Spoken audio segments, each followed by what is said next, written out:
This week's episode of Still Untitled is brought to you by Orbi. Wi-Fi is something you don't really think about until you don't have it or it's not working properly. Videos buffering, Wi-Fi dead zones, everyone's home for the holidays fighting over that Wi-Fi. So when did you last upgrade your Wi-Fi at home? If you just want better Wi-Fi everywhere, check out an Orbi Wi-Fi system from Netgear. With Orbi, you'll enjoy super strong, fast, and more reliable whole home Wi-Fi from your basement to your backyard. Change your Wi-Fi world. Get Orbi, that's O-R-B-I, Wi-Fi system from Netgear, and visit netgear.com/Orbi, O-R-B-I, to learn more. Now on with the show.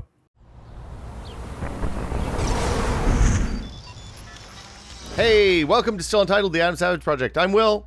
I'm Adam. And I'm Norm. You got to maintain morning, the norms, gentlemen. Adam. We have to make a list of all the things that don't change. Yes, And the electrons maintain are that. moving a little faster this week, I think. It's possible. It's entirely possible. It seems- I am in Buffalo, New York this afternoon. I'm actually going to see our tested contributor Terry Dunn later on today. Oh, you gotta fly awesome. some RC planes or quadcopters? I don't know what he has in store for me, but he's picking me up later on, and we're going to hang out before the show. Oh, that's great. Cool. Yeah. Yeah, So let's Terry's see. awesome. It's the day before Thanksgiving. Adam, Oh. I assume your American Thanksgiving is taken care of because you guys usually do like a family meal on the road on holidays and stuff like that, right? We're going to do our family meal on our next day off with the Okay. crew. Tomorrow, I'll be in London, Ontario, and my mom is actually flying up there this afternoon so that she and I can hang out tomorrow for Thanksgiving, and then she'll head back the next day. Meanwhile, my entire family in San Francisco is having their own Thanksgiving, the boys and Julia and everybody. Of course, crossing that border on Thanksgiving Day, the busiest travel day of the year. Is it weird to cross the border on Thanksgiving? We'll be crossing the border tonight at like 1 a.m. or something like that. So I don't suspect we're going to run into much trouble. Do they wake you up? Like, what's border crossing like in a tour bus, actually? I've Yeah, it's I've done it a bunch of times now. First of all, the Canadian border agents get full props from me for being really awesome and super professional. Like, they're both scary and friendly at the same time. Like, they're genuinely sweet, but you know they won't take any BS. yeah. And so usually you're crossing sometime in the middle of the night on a tour bus. Everybody gets up, clears out. We get processed through with our passports. And then they come and they sweep the bus. They look at everything. They open... I don't know what they do on the bus because we're not on it when they look at it. A couple of years ago, I had bought a stuffed white goose, and I had it in the closet of my tour bus bedroom, and we were sitting there waiting, and the two border agents that were looking at the bus, the two Canadian border agents, one of them came out, and she was like a young female. I mean, she couldn't have been older than like 24, in this big, the military vest and all the gear that the border agents wear. And she comes out and she looks at us very seriously and she says, "Which one of you owns the goose?" Oh, And I was like, "That was me." And she goes, "That goose scared the crap out of me when I opened your closet." nice. So my so apologies to Canada. I didn't mean to scare you guys. But I'm I always really... imagine. Go ahead. I always imagine when I cross the border, because I wait in the line, like driving to Vancouver, and for some reason, whenever I do it, there's a lot of crows just walking along between the cars. Yeah. And it's like, to me, they're the Night's Watch from Game of Thrones. Well, the crows are there because people throw out the food they're not allowed to bring across the border, yeah. right? Right. I always get really nervous crossing borders. I've done it a ton of times. It's always a source of like, oh, what if I mess this up and I get locked in the, and I'm a middle-aged white guy. I don't know. It's got Right. Yeah. Anyway, so okay, so it's day before Thanksgiving. Your Thanksgiving's done. Norm, you're getting ready to travel today. You're going to travel on the busiest travel day of the year. I am. That's a time? myth. It is not the busiest travel day of the year, by the way. It is like What? number 6 or something on the list. But go ahead. busting It's myths gonna isn't be your busy. job anymore. Just you're off the clock. Settle down there, Adam. Okay. I am well prepared. Going to Indianapolis, getting on an airplane in about 3 hours or so, and looking forward to it. I have everything packed. I'm prepared. Well, last night I dry brined the turkey and spatchcocked it, so I've got a 36-hour dry brine per Kenji's recommendation. I cut the backbone out. I'm all ready to flatten it out tomorrow. And then after that was done, I was like, well, I have a couple hours. I'm going to go see Thor. And damn, that is a movie. Dude, how great is Thor Ragnarok? Oh my God. So real talk, I saw that trailer, the 80s heavy metal one with all the swipey neon graphics coming in. I was like, there's no way this movie's going to live up to this trailer. But if it's half as awesome as this trailer promises, it's going to be really good. And the movie is way better than I expected from the trailer. It has all the stuff that I liked about Civil War, all the stuff that we talked about on this is only a test this week, Norm, where there's like these great character interactions. It's the stuff that I get excited about Marvel movies for. And it's just super fun and really entertaining and good. I would go see it again. I liked it so much. So we're going to jump into a spoiler cast in like a couple minutes, but let's do our spoiler free, like for people who maybe just have seen that first trailer, right? It's the third Thor movie, Ragnarok. It's been out for, I think most of you guys have probably seen it. We all loved it. The tone, we're totally cool with how lighthearted, how bright, and how irreverent it was almost. Well, Yeah. Marvel has shown like, so we've recently had a spate of directors leaving projects on the Star Wars canon because there seemed to be a difference of opinion between the director and the kind of movie they wanted to make and the kind of movie that Disney Lucasfilm wanted to make, right? There were competing visions. Whereas Marvel seems to keep on taking great directors like Joss Whedon and like the Russo brothers and allowing them to really marry their styles to the Marvel canon. So if you liked what they do in the shadows and Hunt for the Wilder People and Civil War, Ragnarok takes these things and joins them in this like wonderful, perfect ball of both love and adventure. And because they have so many characters, they can afford to do that. Not all their eggs are in one Thor basket. I mean, if the movie makes $1 billion, they're thrilled. If it doesn't, it's okay. Like Ant-Man didn't do super great, but it was so great, and then they can still make a sequel because they have all the money, and all the IP. I mean, they're making genre films that just happen to have superheroes in them, right? That's the difference. Is that Ant-Man is a heist movie, and Guardians of the Galaxy is a space opera, and what else? Spider-Man is a high school teen comedy that just happens to be about a guy that got bitten by a radioactive spider. And as a result of that, they're expanding the world of superheroes rather than just having it be about big muscly people punching the shit out of each other for 2 hours. With the world being in peril, the same world being in peril. Yeah. Well, and I realized after leaving Ragnarok that the plot is almost just icing on the cake, right? Like so many movies are like plot, and you didn't feel like you got any character. Ragnarok's almost the reverse. Like it's all character driven, and the plot just happens to be there so you can watch the characters be great. If you look about what happens at the beginning of Ragnarok to what happens then, it is like a road trip. They're just one big detour. Right. The whole plot is one detour that they get off course, and then they have to continue on the way by the end of the film. Go ahead. Well, no, go ahead, Norm. And the tone, the fact that Thor 2 and 3, it is a sequel to Thor 2. The things that happen at the end of the Dark World that left it as a cliffhanger get resolved, and these are absolutely the same characters, but it can be completely tonally different and have more comedy, and fans are okay with that. There's no continuity scare about that. And now I'd love to dive into the spoiler cast aspect and let's do it. And so here we go. Turn off your radio if you haven't watched Thor. I loved the Matt Damon, Sam Neill cameo in Ragnarok. What? And Thor Bro. Thor Bro the Third. Were Matt Damon and Sam Neill, Thor and Loki in the play? They were Thor and Odin in the play. Loki and Odin. Loki and Odin. Sorry, that's correct. Fucking Matt Damon. Wow. Okay. And who played Thor was the third Hemsworth. Is that the from Hemsworth? Westworld. Oh, Is that the sad Hemsworth from Westworld? Okay, cool. Yes. So okay, like that opening set.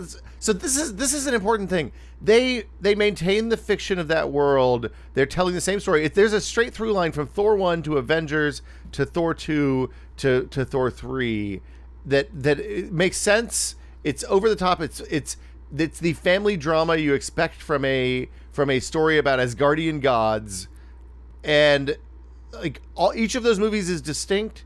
It's an amazing. I think they had 3 different directors on them, right? Or was it? Were 2 No, and yeah, 3? 3 different directors. Yeah. No, Kenneth Branagh and one of the Game of Thrones directors. And at the end of this film, you have like Thor has gone had a full arc for starting as the family fuck up who has to get kicked out of the family and his powers taken away, and ending with him self-actualizing and becoming the god of thunder that he was destined to be. Are you the god of hammers? One of my favorite lines in the movie. That is and nothing against. Yeah, nothing against Alan Taylor, who directed Thor 2. Like, we got a really cool Lord of the Rings-esque Thor movie in the second one. You know, big capes, sharp swords, elves. But it was the same earth in peril, right? London, you know, like, it was, the world was going to end. And it didn't make sense because when you have a shared universe of all these heavy hitters, you can't have the world ending with every movie. Well, how great was also the Doctor Strange cameo? Like, I totally didn't expect that. That blew my mind. Well, and it makes total sense, right? Like, Doctor Strange is in charge of protecting us from magic stuff. Guess what? Loki's magic stuff, and he's bad news. He's on the list. Of course he's on the list. Well, his line about, Thor's line about Earth has wizards now, right? It's the lexicon they share, you know, the mystic and the magic and the high science of the Asgardians. It's all one thing. Serious question. Now that Thor has cut his hair, is it time for Kyle Hill to cut his hair? I don't think he'll ever do it. Who's Kyle Hill? Kyle Hill from Nerdist. From Nerdist, my friend from Nerdist, who hosted he has the long Thor hair. Cutting. There's a time and place for long hair on men, and it is not right now. Did you see? Someone tweeted recently that the man bun is the mullet of today. I walked out of the movie theater behind a guy with a man bun last night at midnight, and I was like, oh yeah, this is going to be a thing in a few years that we're going to make fun of. Okay, so back to Thor. We had some technical difficulties there. Look, the bit with Loki in the beginning replacing Odin, like, I wondered how they were going to write themselves out of that hole. I rewatched Dark World the other day, which it's not definitely not my favorite Marvel movie, but it's entertaining enough, I guess. This takes the threads left by that and makes a thing of joy. The interactions between Thor and the Hulk and Thor and Banner are everything I wanted out of a Planet Hulk storyline, without any of the other bullshit that I didn't need, like Hulk getting married and all that stuff that would have messed up their relationships with the Black Widow and Natasha. Like, it's fab. It explains where Banner's been during the events of Civil War and all those things. Like, I don't know. And watching Thor just have a conversation, like playing both sides off of the middle with Banner and the Hulk, where he's like, "Look, I'm your friend, Hulk. You're the strong one." You know, they go through the whole thing, and then he does the exact same thing with Banner as the smart one in the Quinjet. It's fabulous. It's really good. So good. I think that was for comic book fans, right? The a little bit of how the sausage was made. Like, Marvel cannot do a standalone Hulk movie contractually, like, because Universal still owns the rights to standalone Hulk films. I didn't know that. So they have to do, and like Mark Ruffalo has talked about how he wishes there was a standalone Hulk film. So they had to find a way to tie it in, and the characters, they don't make sense. Like, you can't. It doesn't make sense to have a Hulk movie and like a Hawkeye movie. They're just two different power characters. Right. But to put Hulk and Thor together makes total sense. And one of the fan favorite comic book series featuring the Hulk is this Planet Hulk story that Greg Pak wrote, and it's Hulk being the gladiator. Basically, he's on a planet where the tagline is the Hulk is no longer the strongest one there is. Like, that's a selling point. Wow. So where Thor and Hulk are not the strongest ones when they're the heavy hitters, puts them in a place where they can be vulnerable, like not just physically but mentally. Yeah, Taiki Waititi, who directed Thor, is just instantly one of my favorite directors after seeing this. So you mentioned Hunt for the Wilder People, right? And if you guys haven't seen it, you guys should watch it. Sam Neill's in it. The kid who's going to be in the new Deadpool movie is in it. He's like a breakout star. But one of the stars, it's a New Zealand cast, and one of the stars that is in that film that's in Thor Ragnarok is this woman, Rachel House. And her deadpan delivery is so hilarious. She's Who's Jeff Valkyrie? She's Jeff Goldblum's right-hand enforcer. Yes. She's a Muri woman Yes. who is in Hunt for the Wilder People, and she's brilliant in both. It's almost the same character, the enforcer role, who takes her job too seriously and plays off Goldblum so well. And Goldblum can be Goldblum. He's fine as Goldblum. Goldblum is peak Goldblum in this movie. Like he is Jurassic Park awkward Goldblum in a delightful, wonderful way. Totally. Like the fact that he plays that character so self-aware and is aware of the fact that he's ridiculous. He knows he's ridiculous. Like just the pauses. The one that hit me last night was when he says, "Look, I could have been. Time works weird here. I could have been here for millions of years. I've been, anywhere else I'd be millions of years old, but here I'm." And then just leaves it hanging, like leaves the "how old is Jeff Goldblum" in this role hanging. It's just such a dumb. Like I was the only person in the theater laughing. It was such a dumb Goldblum thing. Like I don't know. I love Jeff Goldblum and he was fabulous in this movie. Me too. Adam, what did you think about the costumes in this film? Like they changed up Thor, they changed up Loki, but they also had these really bright. A lot of the costumes you can tell in films are like either foam fabricated or like polyurea. They're not made of metal. Here, the costumes didn't assume to be they looked like space material, like neon glow. Almost. Yeah, I loved every bit of it. The weird world that they go to, where the gladiator fights happened. I thought the costumes were fabulous.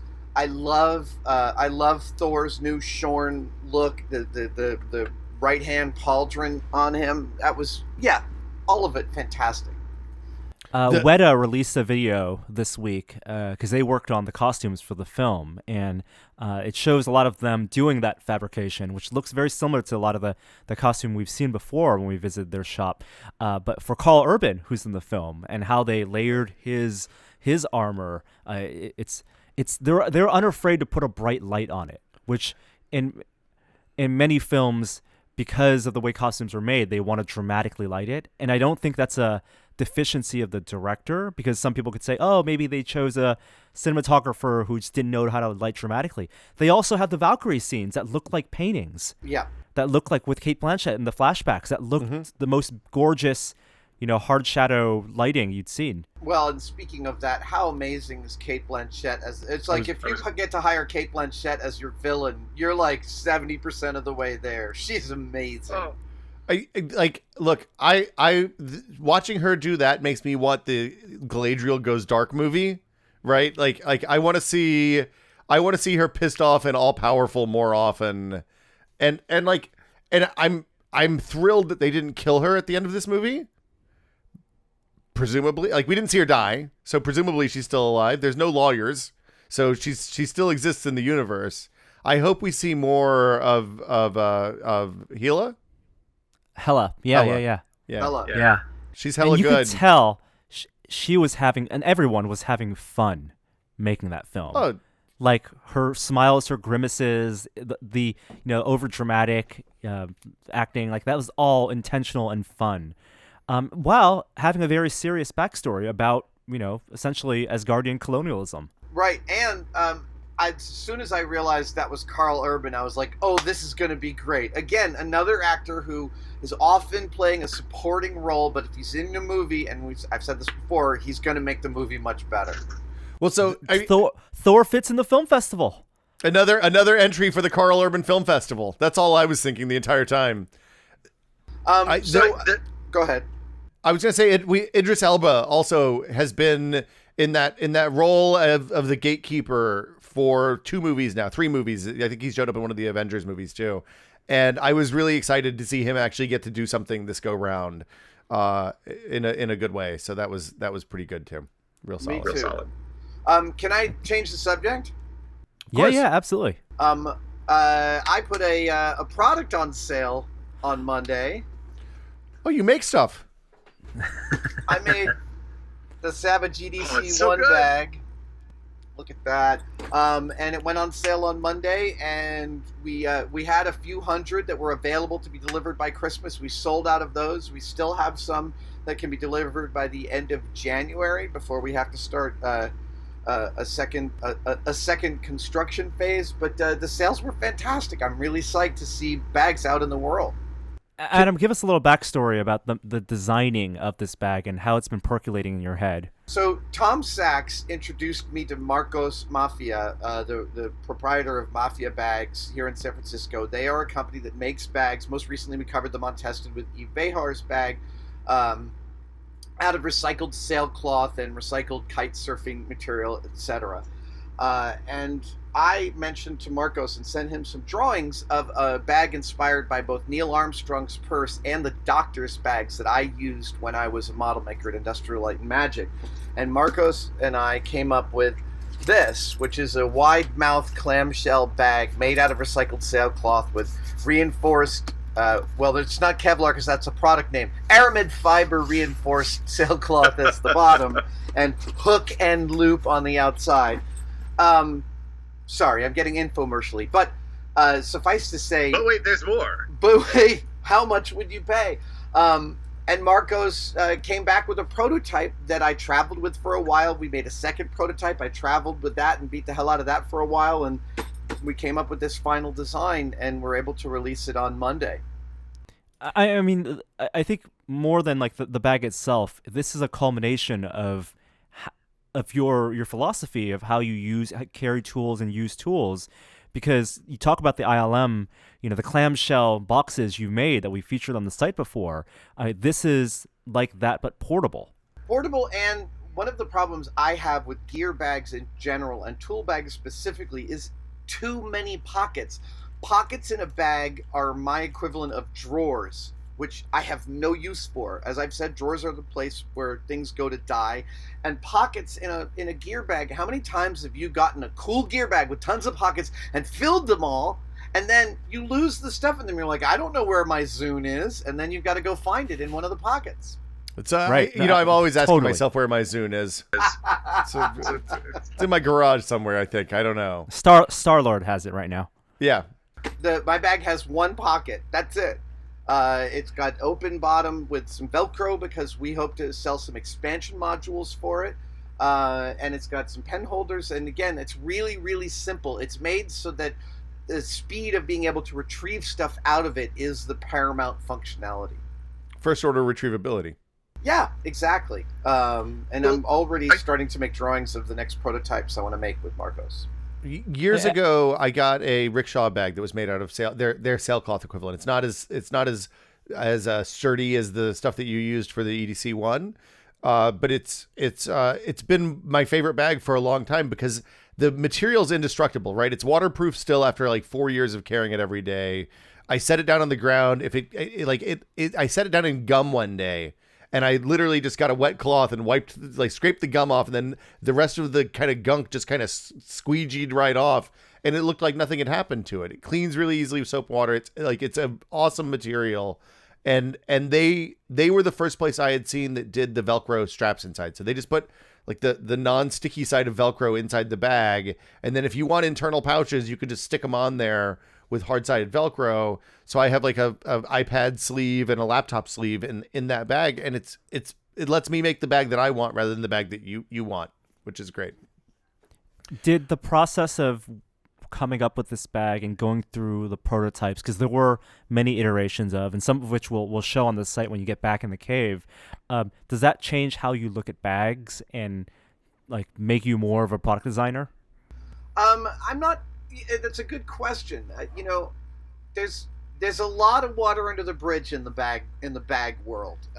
There are some amazing bag makers, local U.S. bag makers, international makers, and we all have dozens and dozens. And up in my loft, I've got over 100 different bags that I've used over the years. This really is like, this was a need that I personally had and fulfilled. And as far as me being a bag designer, I'm still trying to hold on to that exact thing. What are the needs that I have that can be universalized into a certain kind of utility? So it might be that I don't go near the laptop bag because it's a space that is so crowded already, and there's a level of complexity required for a laptop bag that might render them completely unaffordable. I'm not sure. I'm going to talk to Marcos about this, but that may be a zone in which it's just not reasonable for me to dive in because so many people have been working on this problem for so long. But that begs the question of what are the other parts of retrievability and utility that I can bring to the EDC system. Your bag holds a laptop, though. It's big enough to fit a 15-inch MacBook, right? It does. This is the first time I'm saying this publicly. It does. It doesn't do it necessarily ideally, even though I travel with my laptop in this bag. And to a certain extent, that's kind of, I didn't want to reduce the functionality of this bag to just being able to hold a laptop. It's more like a weekender overall utility bag that can do this. And I have some other prototypes of small tech bags that Marcos made me a few months ago that I'm using, and again are helping to inform what the next piece of the system might be. Cool. That's awesome. So have you, like, how is the bag that you carry every day?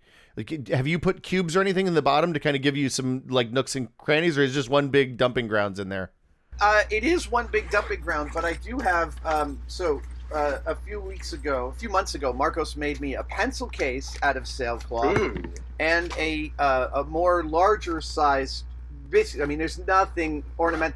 There's no ornament to this at all. It's literally a sack with a zipper on top. And I really like this size in my bag. It works really well, and I know where all the important things are. And they end up kind of sitting on either side of my laptop, keeping it centered. I think I'm playing around with this design right now to see what kinds of functionality I want to add to it. And also, I'm coming through because there's a specific piece of NASA kit that I'm obsessed with that I think I can dovetail with this bag. It all goes back to NASA. Everything goes back to the Apollo days. And they, someone on Twitter pointed out rightly that it also seems inspired by the stowage bags from the ISS, of which I own one, and they show up on eBay from time to time, and they're totally right. That's also So part cool. of the inspiration. They're so cool. So okay, a couple other things. You did the spring steel. Did you talk about the spring steel opening? Because I thought that was really neat. Yeah, the clamshell spring steel, it's very well supported, and it doesn't have a hinge, unlike Neil Armstrong's purse, in which the two sides of the clamshell are joined by a hinge at their apex. This one's open, which is just really, really nice. It's like, it opens like a big fish mouth and just sits there open, and frankly, that's been ideal for me for traveling and finding stuff in it while I'm moving through airports, etc. It's so exciting. The idea that I may one day in the wild see one of these over someone's shoulder. It's like I once heard a musician say that the best moment of their career was sitting in their car, listening to someone else in another car, rocking out to their song. My equivalent would be walking through San Francisco and seeing an EDC-1 over somebody's shoulder. Well, awesome. it's what's the Tom Hanks, that thing you do when they're listening to the radio, right? And their song comes on and they lose their minds. I can't imagine how exciting that would be. You calling Adam a one-hit wonder? No, he's a no-neater. It's really simple. I could be a one-hit wonder. You never know. Listen, if this ends up being the only thing I ever sell a reasonable number of, that's fine. It's been a lovely journey, and the going through all the interstices, even down to making sure I've worked up a privacy policy that I want to adhere to. I get to now write those things like, we're not going to use your email for anything other than emailing you about these, and if you unsubscribe, we will forget you. In the best way, in the right way, in the way you've asked us to forget you. So when Adam, you're...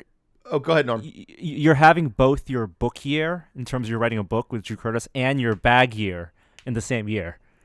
It's true. I might be. Am I taking up too much space? Should I scale it back a little bit? No, that's great. It's like these are personal journeys and so satisfactory. I had a couple questions from people when I posted about your bag on Twitter yesterday. One was, it's described as limited. What is, like, are people gonna be able to get this indefinitely, or is it gonna go away at some point, or what does that mean? We're going to keep making them as long as there's orders. So Okay. they're not going to sell out. I haven't put a limit on the edition at all. We just had a certain number that were available to be delivered by Christmas, the maximum amount the factory could make and deliver. I believe the final shipping date is the 19th to guarantee Christmas delivery. But there's still plenty that can be ordered that will be delivered by the end of January. At that point, if we sell out of those, we're just going to say we're out of stock for now, and we'll probably delay for a couple of weeks taking new orders until we have a factory pipeline that guarantees a delivery date. I don't want to sell a bag without being able to guarantee a specific delivery date. Okay. I think that was the big one. Yeah, that sounds good. Awesome. I think that's a good place to end. I got to get on the road soon, start packing. Adam, you have a show to prepare for. Will, you got a turkey to attend to spatchcock. I wanted to tell you one thing is that, I have my kids. I had my kids with another woman besides my current wife. I was married before. And as such, I enjoyed Thanksgivings with a whole different family 15 years ago. My ex-wife's family, and my ex-mother-in-law, my noni, as it was, because she's Italian, had an amazing recipe for sweet potato pie with a marshmallow covering. Oh, and wow. my current sister-in-law, my now sister-in-law, asked me, "Do you have that recipe?" Because I had been waxing on about how delicious it was, and my ex-wife very generously not only shared the recipe, but in her mother's hand, she took a picture of the original recipe that her mother came up with. And it's like, I'm so jealous that they're going to make it, because it's one of the best Thanksgiving dishes ever. That's one of those things everybody has, right? Everybody has the family. We've hosted East Coast Expatriate Thanksgiving for almost 20 years now. And usually we tell people to either bring the thing that they love, like their family, the thing that they think, when they think about Thanksgiving, bring the dish that is the one, or like give us the recipe and we'll make it, right? So we make, like, my friend Brad's broccoli casserole and green bean casserole from somebody else. And that's one of the things that makes Thanksgiving special. It's my favorite holiday of the year. So I hope you guys have a really good one, and don't work too hard tomorrow on the road, Adam. Enjoy your Canadian, Thursday. I will. Have a wonderful Thanksgiving to both of you. Safe travels, Norm. Enjoy spatchcocking, Will. Oh man, I'm always spatchcocking. That's my nickname. Awesome. See you Bye, guys. See ya. Bye.